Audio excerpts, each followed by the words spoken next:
My name's Paul. I fly airplanes for a living, but my passion is encouraging you to explore this beautiful world by giving you a glimpse into my layover life. If you follow me on Instagram or TikTok, you might know that I upgraded to captain at the end of last year, which has been a great new job. It's the same cities and the same airplane that I've been flying, but it has come with a new set of responsibilities, which has been really fun. However, it has come with a hit in seniority. Instead of being a really senior first officer and getting all the trips and days off that I want, I'm now a junior captain, which means I'm on reserve. We have 3 types of reserve: long call reserve, field standby, and short call reserve. Long call is a 12-hour call out, which means that I have to be able to get to Newark Airport, which is where I'm based, within 12 hours. Most of the time that means I can sit at home in Minneapolis. Field standby means you're sitting at the airport, so I have to fly in from Minneapolis to Newark and sit at the airport. The third type of reserve we have is called short call, and that's what I'm on today. I'm on day 1 of 6 days of reserve. I start short call at 10 p.m. tonight, and that goes until noon tomorrow. And if they call me, I have 2.5 hours to get to the airport. So I can't sit in Minneapolis. I have to be in basically Newark. I could be anywhere within 2.5 hours. I'm choosing to be at an airport hotel here in Newark. And at 10 p.m. tonight, they can call me, and I'll have 2.5 hours to get to the airport. Will they call? Where am I going to go? That's all up to them. It's kind of like a choose your own adventure book, except crew scheduling is the one making the decision. My invitation for you is to join me for 6 days as a reserve airline pilot, and I'm hoping we can squeeze in an adventure somewhere. It might be in Europe, could be in Hawaii, could be in Los Angeles, but I'm hoping we'll get to do something fun, and you'll get to see what life as a reserve airline pilot looks like. Before 10 o'clock rolls around, I need to get my uniform ironed and grab some food, then the waiting game begins. Let's go.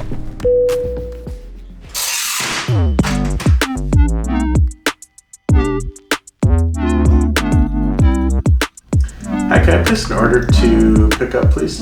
Yeah, some barbecue wings and a side house salad and a sparkling water. Thank you. Bye. GoPros are notorious for running out of battery fast, but they are making strides. If you've seen this battery, this is the white GoPro battery. This was designed specifically to give you better, longer battery life in cold weather. Well, it is officially 10 o'clock and I am on short call. My iPad is charged, my manuals are up to date, and all I gotta do now is wait for them to call. Until then, I'm gonna get some rest. Good night.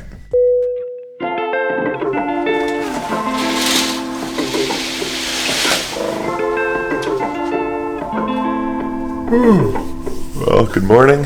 No calls last night, which means they're probably not going to use me today because since I've been on duty since 10 o'clock last night, there's not really a lot that they could do with me. I could maybe go to Florida or Denver or Chicago maybe, but it's not really likely. So the plan now is that I can pick up a trip for tomorrow. And this is an automatic thing. It goes through the computer. Right now there's 3 trips in open time tomorrow. A 3-day London, a 3-day Porto, and a 4-day Athens just went into open time. So I'm going to wait till 11 o'clock, let the computer do its thing, and hopefully I'll get a good trip.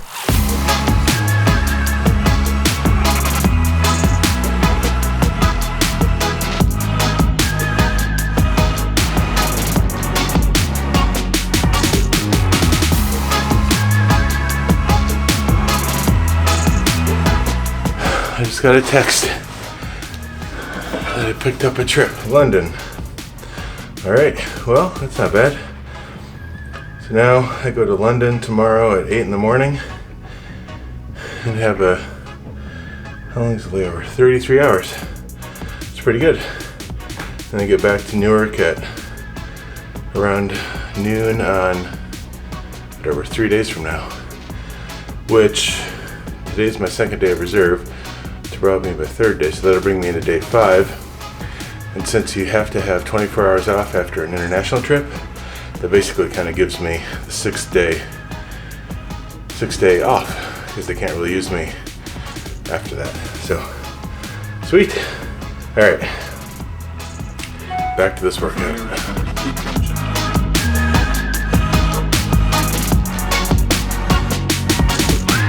After my workout, I got caught up on some computer-based training I had to get done, and later in the day watched some of my favorite YouTubers before calling it a night. Well, we're in the bay, but I'm pretty sure I'm done.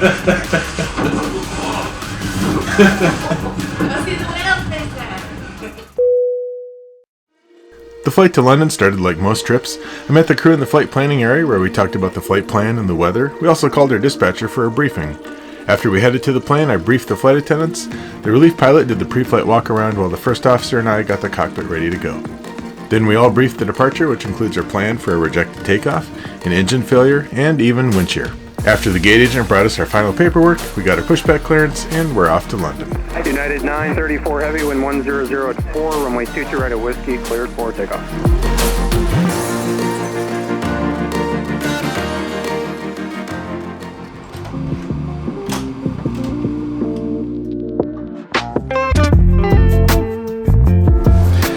Just like that, we have arrived in London, and I tell you what, I've done this early morning departure to London a few times where you take off from Newark at 9 in the morning, you arrive in London at 9 at night, and it's so nice to arrive here and just feel normal. You haven't been on a red eye all night, and you can get a good night's rest, and then go have a full day tomorrow. That's what we have, a full day tomorrow, and then we leave early the next day. I've got a tour booked tomorrow, which I'm pretty excited about. Until then, we're gonna go grab some food and some drinks, and you're gonna wanna stick around for tomorrow. I'll see you then. After sleeping in this morning, I've taken the tube over to North Greenwich, and I'm currently standing in front of the O2 Arena. It was originally built in the year 2000, and it used to be called the Millennium Dome. It was an ode to time, built 356 meters across. There's 12 masts at the top of it, and it's 52 meters high. The 52 meters high part is where today's adventure comes in. I'm going to be hiking to the roof of the arena. It's called the Up at the O2 experience. It should be pretty cool. As a little trivia knowledge, this is built right on 0 degrees longitude, which is where Zulu time or Greenwich Mean Time comes in. If you're a pilot, you know what that means. This is where it starts. It's pretty neat. So just a couple minutes from now, I'm going to be strapping on a harness, and we're headed up to the roof.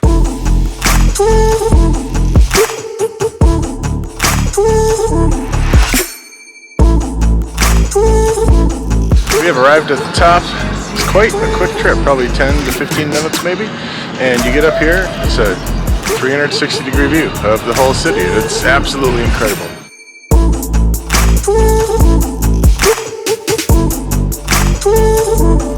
Well, what a great way to see London. Thanks to the staff at Up at the O2. They did a great job and super helpful helping me film a little bit. I'm going to go grab some dinner real quick, and then we have a super early wake-up call. There's something I want to show you on the airplane tomorrow, so stay tuned for that. Welcome to the pilot crew rest area on the Boeing 767. Unlike the 777 and 787, which have a bunk room with beds, we have a lie-flat seat that's cordoned off from the rest of the cabin. The breaks on a long flight are split evenly between the pilots. This flight from London to Newark, for example, was 7 hours long. Since all 3 pilots are in the cockpit for the takeoff, climb, descent, and landing, that left about 6 hours of break time, so each pilot had a 2-hour break. After watching my favorite show and a quick nap, it was time to head back up to the cockpit for landing.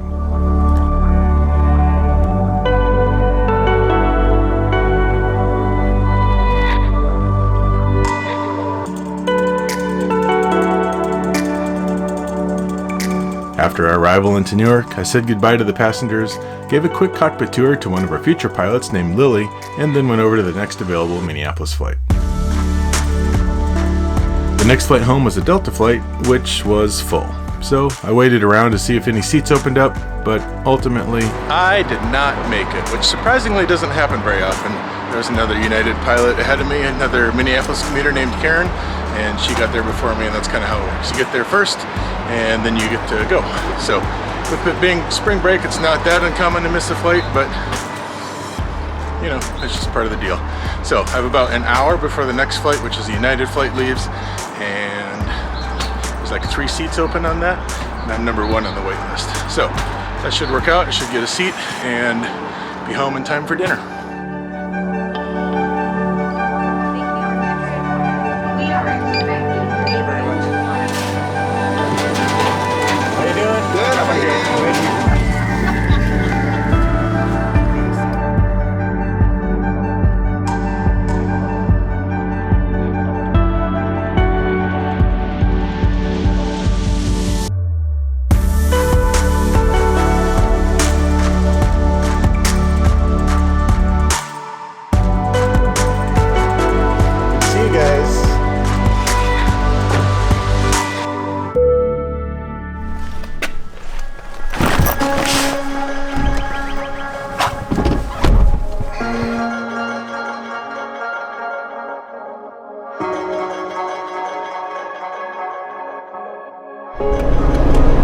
It is just after 10 o'clock in the morning, which means I'm officially no longer on call. Although since I came in from London yesterday and you need 24 hours off after an international trip, there's nothing they could have done with me anyway today.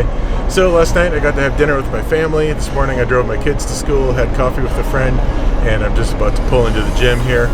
So now I've got 6 days off if you count today, and then I start another 6 days of being on call next week. Where am I going to go? That's up to crew scheduling, but hit the subscribe button and you can join me on my next layover. I'll see you then.